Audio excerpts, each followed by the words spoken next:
betul karena ini kita sementara. Jembatan penghubung Gamlamor dan ratusan rumah warga di 3 desa Kecamatan Ibu, Kabupaten Halmahera Barat, Maluku Utara terendam banjir dengan ketinggian mencapai 3 meter. Hujan deras yang terjadi selama kurang lebih 16 jam sejak hari Selasa petang membuat air sungai meluap. Banjir juga memutus akses menuju sejumlah desa. Gubernur Maluku Utara, Sherly Juanda, langsung menggelar rapat penanganan banjir bandang. Salah satu penyebabnya adalah aliran sungai kecilnya itu tertutup dengan ada bangunan satu ruko dan satu rumah warga yang membuat aliran air menuju ke sungai besar itu sempit, sehingga kecepatan air mengalir ke sungai besarnya itu tidak sebanding dengan kecepatan curah hujan yang cukup tinggi sekitar 135 mm yang terjadi tadi pagi. Itulah yang menyebabkan banjir. Kondisi terbaru adalah banjirnya sudah surut, tetapi banyak rumah warga yang terdampak sedang diidentifikasi. BPBD mencatat di Halmahera Barat 178 rumah di 3 kecamatan rusak. Hingga kini, meski banjir sudah mulai surut, namun warga masih mengungsi di sejumlah titik. Tim Liputan iNews melaporkan.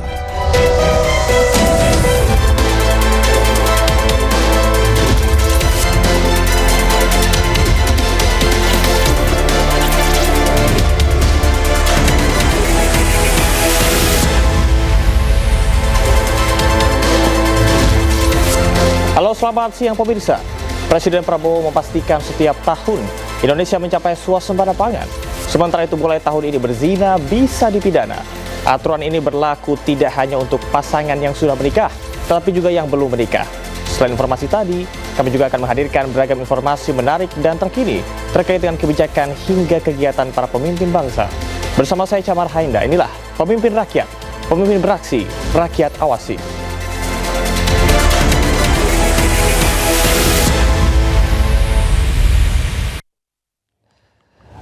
Pemirsa, berulang kali diterjang banjir bandang warga perumahan Gria Pertama Indah 2, Kecamatan Nagayo, Padang, Sumatera Barat, ini mengibarkan bendera putih. Mereka pasrah dan meminta pemerintah untuk menormalisasi sungai.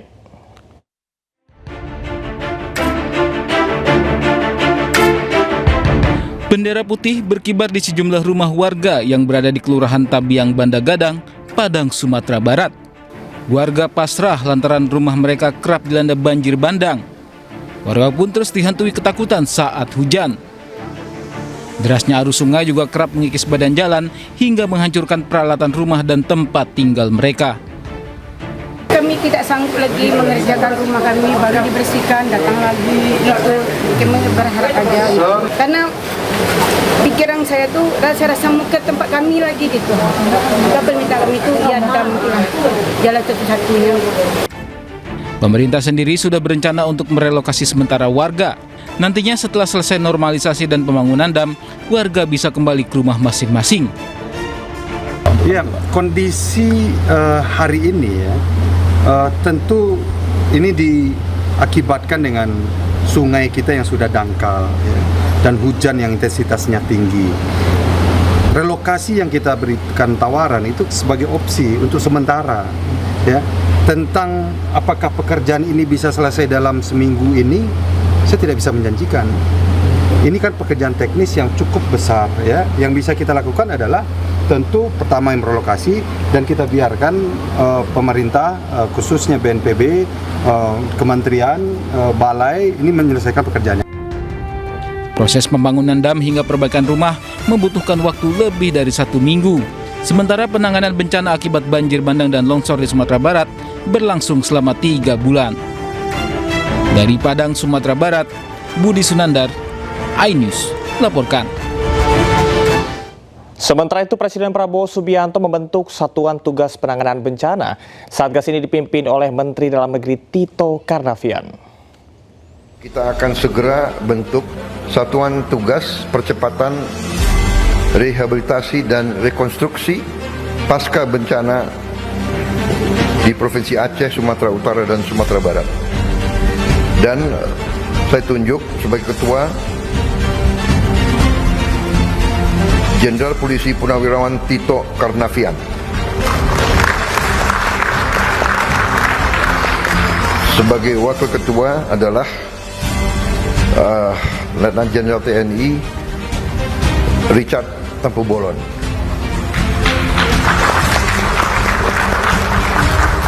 Banyak sekali tugasmu, Kasum. Masih kuat? Hah? Dan saya minta para pejabat semua membantu, mendukung. Presiden Prabowo Subianto menghadiri panen raya di Karawang, Jawa Barat. Acara ini merupakan penegasan Indonesia telah mencapai swasembada beras. Kehadiran Presiden Prabowo disambut antusias oleh warga dan para petani. Dalam kesempatan ini, Presiden meresmikan keberhasilan Indonesia dalam upaya swasembada beras. Produksi beras nasional melonjak tajam sepanjang 2025 hingga menembus 34,71 juta ton. Angka ini tercatat sebagai yang tertinggi dalam sejarah Indonesia dan menjadi fondasi utama menguatkan ketersediaan pangan. Presiden juga menyampaikan kebanggaannya terhadap kondisi cadangan beras di gudang-gudang pemerintah, tercatat sebagai yang tertinggi sepanjang sejarah Republik Indonesia, yakni 3 juta ton.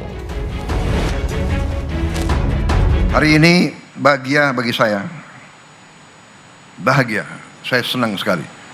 Dan saya melihat tadi penuh harapan, penuh keyakinan. Kalau banyak tokoh nyinyir mengatakan kita tidak bisa swasembada pangan, hari ini kita buktikan kita swasembada pangan.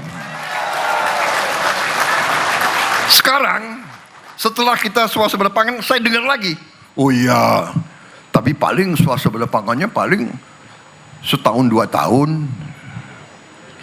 Nggak apa-apa. Kita buktikan, tiap tahun kita buktikan swasembada. Tidak hanya swasembada beras, jagung, singkong, semua. Dalam momen panen raya di Karawang, Jawa Barat, Presiden Prabowo sempat mencicipi sejumlah makanan hasil panen. Di antaranya mencicipi susu dari peternak sapi lokal dan melon hasil panen petani.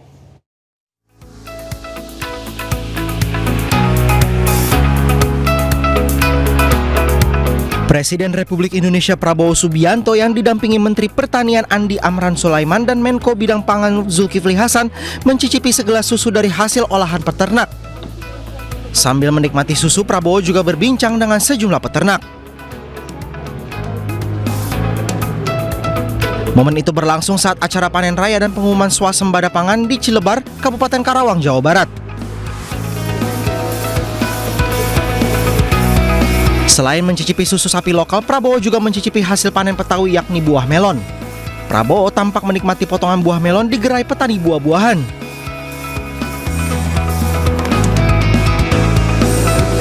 Prabowo juga sempat melihat-lihat gerai pangan yang berupa produk beras, benih padi, garam hingga gula yang dijajakan oleh para petani. Tidak hanya itu, dalam sambutannya Presiden Prabowo Subianto menyebut banyak pihak yang mencoba menyogoknya. Namun Prabowo tegas menolak sogokan dan akan tetap menegakkan aturan. Tahun aja ya, jadi presiden. Geleng-geleng kepala juga saya. Berapa kali saya mau disogok, bolak-balik datang. Minta ini, minta itu. Saya tegakkan peraturan, tegakkan sesuai dengan kepentingan bangsa dan negara. Saya tidak ikut-ikut yang lain-lain. Kemarin saya dikasih daftar, Pak, ini daftar sekian puluh perusahaan yang melanggar, yang mau dicabut izinnya. Silakan Bapak pelajari. Saya bilang saya nggak mau lihat itu karena saya takut ada teman saya di situ. Iya kan? Nggak enak, bisa terpengaruh saya. Begitu lihat daftar, aduh teman saya. Begitu lihat, ini Gerindra lagi. Jadi lebih baik saya nggak lihat, saya nggak mau tahu. Jadi kalau yang dicabut ya salahkan aja Jaksa Agung, ya kan? Memang kalian menteri-menteri kalian diangkat, ya kan? Kalian diangkat untuk dihujat. Nggak apa-apa. Saya nggak mau baca, karena saya nggak mau terpengaruh. Kemarin ada menteri, Pak, ini tolong Bapak pelajari ini, Pak. Ini ada nama-namanya. Jangan. Saya takut ada teman saya di situ, atau ada anggota Gerindra. Iya kan? Kalau sekarang saya bilang saya nggak tahu. Saya serahkan ke aparat penegak hukum. Mereka tanya, Pak, ada apa petunjuk? Yang melanggar tindak. Presiden Prabowo Subianto marah program makan bergizi gratis terus diejek. Usai jeda, tetaplah di iNews.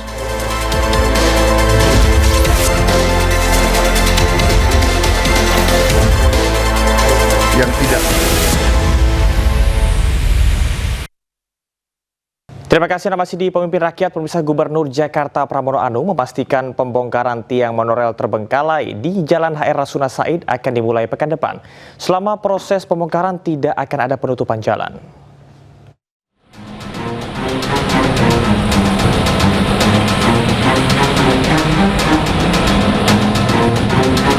Pemerintah Provinsi DKI Jakarta akan segera membongkar tiang monorail mangkrak di kawasan Rasuna Said, Jakarta Selatan dalam kurun waktu sebulan.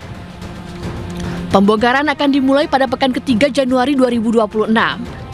Gubernur Jakarta Pramono Anung memastikan selama proses pembongkaran berlangsung tidak akan ada penutupan jalan, meskipun pengerjaan dilakukan di jalur utama dan melibatkan alat berat. Udah mau nebas tiang monorail ini udah Januari nih Pak, nanti gimana? Langsung disikat atau gimana nih Pak? Minggu ketiga mulai.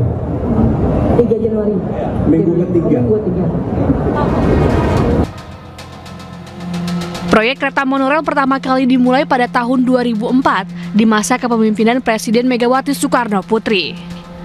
Pada 2007, proyek ambisius ini terhenti di tengah jalan akibat berbagai persoalan, mulai dari sengketa aset, masalah pembiayaan, hingga keraguan kelayakan ekonomi.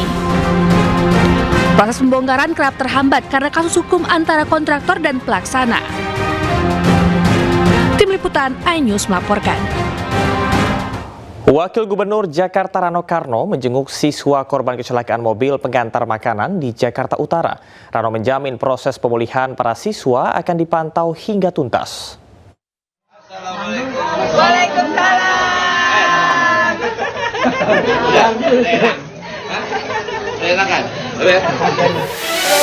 Wakil Gubernur Jakarta Rano Karno berkunjung ke rumah Muhammad Filio, salah satu siswa korban kecelakaan mobil di Jakarta Utara. Kehadiran Rano disambut antusias oleh Filio dan keluarganya. Dalam kunjungannya, Rano juga berjanji Pemprov Jakarta akan memantau proses pemulihan seluruh korban hingga tuntas.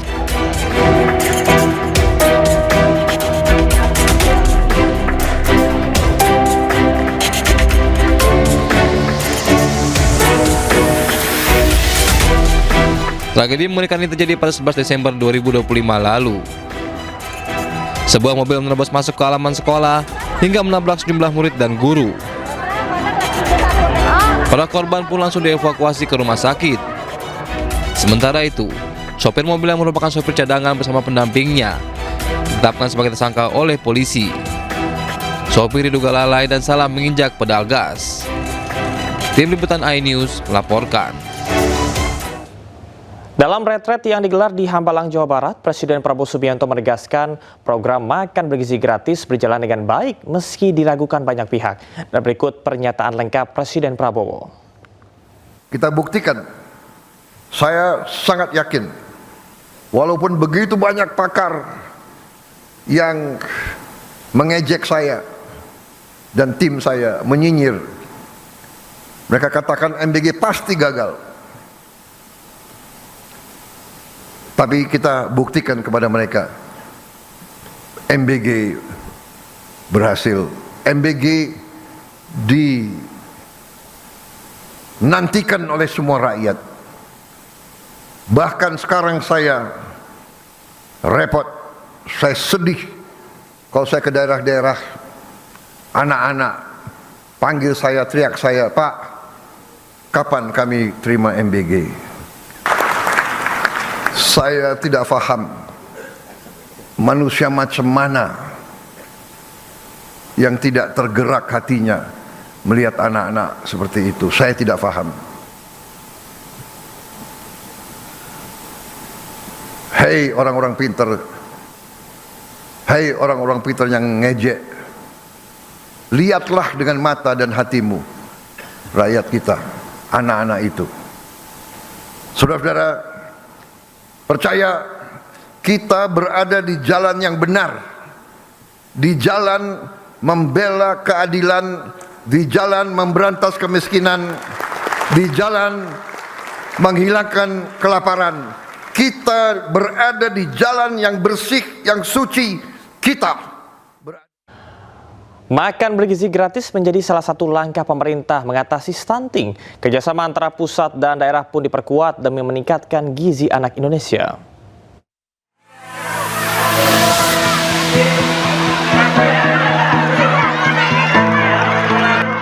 Pemerintah terus mendorong pemerataan makan bergizi gratis.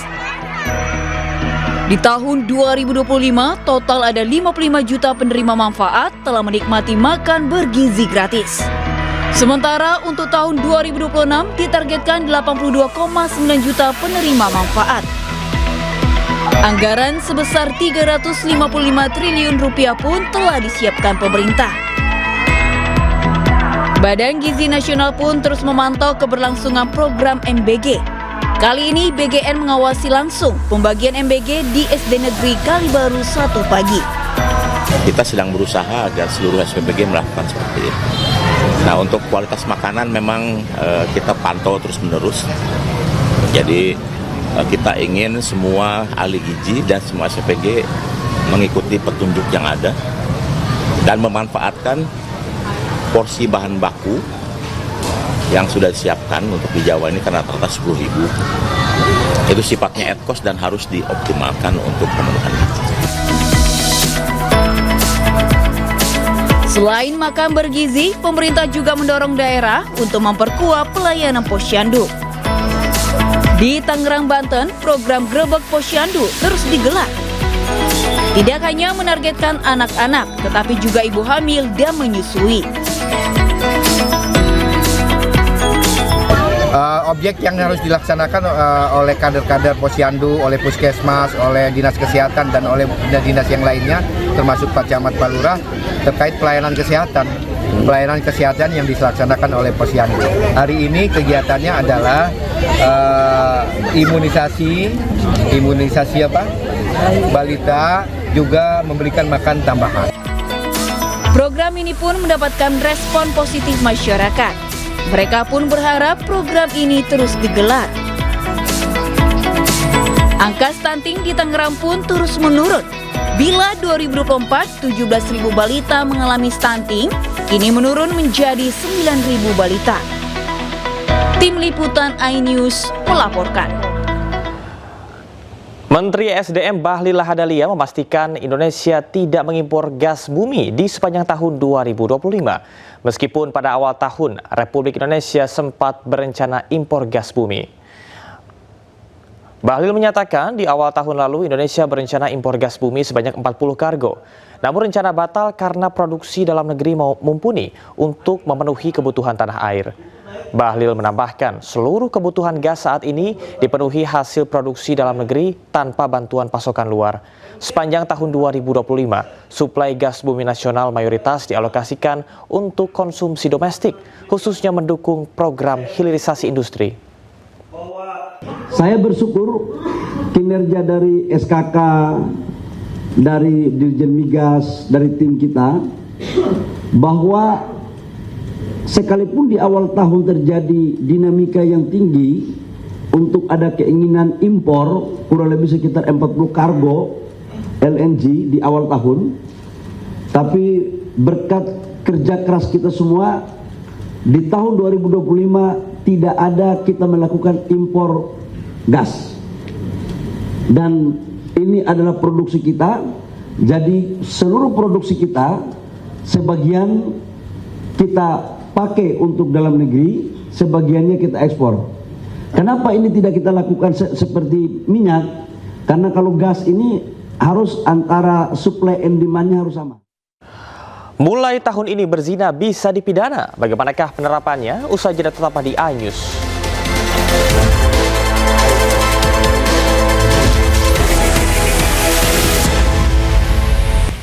Terima kasih Anda masih di Pemimpin Rakyat. Keakraban Presiden Prabowo Subianto dengan jajaran menterinya kerap terlihat dalam berbagai acara. Salah satunya dalam kegiatan panen raya kemarin. Presiden kerap melemparkan candaan kepada jajaran Kabinet Merah Putih. Menteri Pertanianmu, anaknya petani. Wakil Menteri Pertanianmu, anaknya petani. Sekarang jadi menteri, jadi wakil menteri. Kalau dia tuh petani asli itu. Mereka ini. Kulitnya hitam. Nggak ada petani yang benar kulitnya putih. Ada nggak? Yang kulit putih itu bintang film. Atau penyanyi. Penyanyi band. Memang Menteri Pertanian dan Wakil Menteri Pertanian ini cocok. Cocok gitu. Kalau berjalan tuh, ya kan? Berjalan itu serasi. Nomor 1 dan nomor 2 sama-sama hitam. Kalau malam gelap itu nggak kelihatan. Hanya giginya yang kelihatan. Kalau senyum. Saudara-saudara, tapi saya bangga dengan kalian. Jadi kalau yang dicabut ya salahkan aja Jaksa Agung, ya kan? Memang kalian menteri-menteri kalian diangkat, ya kan? Kalian diangkat untuk... Ancaman pidana bagi tindak perzinahan berlaku mulai tahun ini. Tak hanya menjerat suami atau istri yang berselingkuh, KUHP baru juga bisa menjerat pasangan lajang yang melakukan zina dan dilaporkan oleh orang tuanya. Dia jangan mikirin keluarganya, mikir hati kamu itu udah ditutupi sama tahu apa? Video viral beberapa waktu lalu, sepasang ASN Dinas Pendidikan Kabupaten Bogor digerebek anak kandungnya saat berduaan dengan wanita lain yang bukan istrinya. Kedua ASN merupakan kepala pengawas SD dan pengawas SMP diketahui telah tinggal serumah tanpa ikatan pernikahan. Sementara pihak pria diketahui masih memiliki istri sah. Bapak tuh PNS ASN. Ini rumah saya, Pak. Bukannya atas nama nikah, ini rumah saya, ini rumah. Iya, saya anak Bapak. Fakta ini membuat sang anak murka hingga nekat merekam perselingkuhan ayahnya dan mengunggahnya di media sosial. Kasus perzinahan atau hidup bersama sebagai suami istri di luar pernikahan diatur dalam KUHP baru yang berlaku mulai tahun 2026 ini. Dalam pasal 411 dan 412 KUHP, setiap orang yang melakukan persetubuhan dengan orang bukan suami istri bisa dipidana penjara 1 tahun atau denda 10 juta. Penuntutan harus dilakukan atas pengaduan suami atau istri bagi yang terikat perkawinan dan juga orang tua atau anak bagi yang tidak terikat perkawinan. Menteri Hukum Supratman Andi Aktas menyatakan pasal perzinahan dalam KUHP baru tidak jauh berbeda dengan KUHP lama. Sama-sama hanya dapat diproses jika ada pengaduan dari suami atau istri pelaku. Bedanya, dalam KUHP baru memperluas cakupan zina dari sebelumnya hanya untuk pasangan sudah menikah, kini juga bisa menjerat seseorang yang belum menikah, tapi tetap harus dilaporkan orang tua atau anak pelaku. Pernikahan, ada hubungan pernikahan, ya. Tapi di dalam KUHP yang baru itu juga ada yang terkait dengan anak, ya, yang harus dilindungi. Tetapi kedua-duanya tetap adalah delik aduan.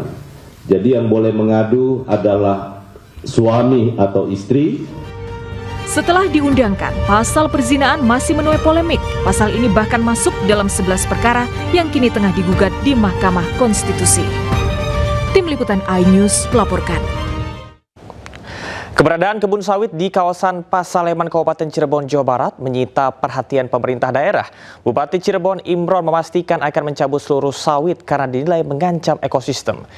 Dan pemirsa, informasi ini sekaligus menutup jumpa kita di Pemimpin Rakyat hari ini. Temukan informasi-informasi terbaru lainnya di www.inews.id. Cuplikan tayangan berita iNews dapat Anda saksikan di kanal YouTube @official iNews. Saya Camar Hainda dan kerabat kerja yang bertugas pamit undur diri. Pemimpin Rakyat, pemimpin beraksi, rakyat awasi. Sampai jumpa.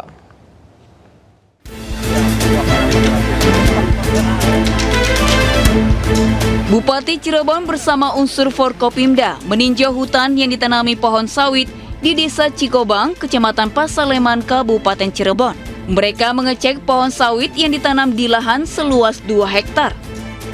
Peninjauan untuk menindaklanjuti edaran Gubernur Jawa Barat terkait larangan penanaman pohon sawit atau pembukaan hutan untuk sawit.